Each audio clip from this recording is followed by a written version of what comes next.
Hey guys, so on this week's episode of ZEP on the Bike Chats, I just wanted to kind of share a few pointers that you can do with your kids at home before a bike ride, after a bike ride, instead of a bike ride, just to develop some basic skills in minimum terrain, and also to show that your kids can learn some really good quality mountain bike skills from a very young age.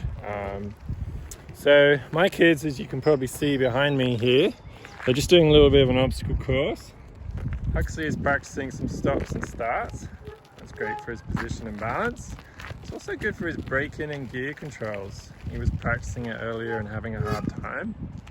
And I said, hey bud, try it in an easier gear. And all of a sudden, he was having more success. Then they're doing some weaving down the end there.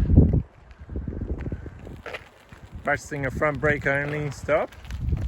Good job, Hux. Try it standing next time, Hux.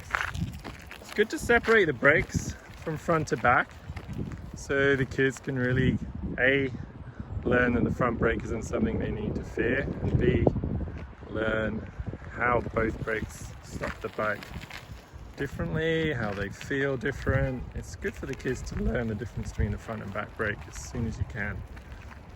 Got a stick set up over there just to encourage them. It's a bit of timing and body position.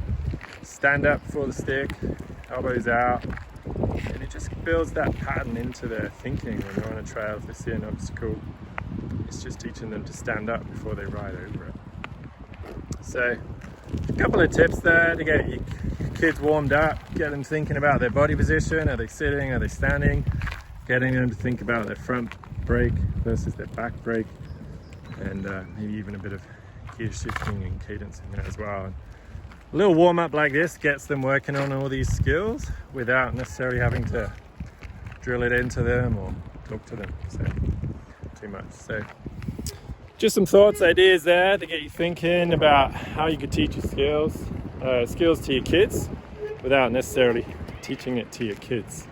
And I know as a parent and as a coach, sometimes trying to teach your own children is a very different beast. So I try and just set up scenarios like this where they're learning without realizing they're learning, and they're learning without dad having to tell them what to do. So that's it for this week's ZEP Chats. We'll see you next time. Thanks.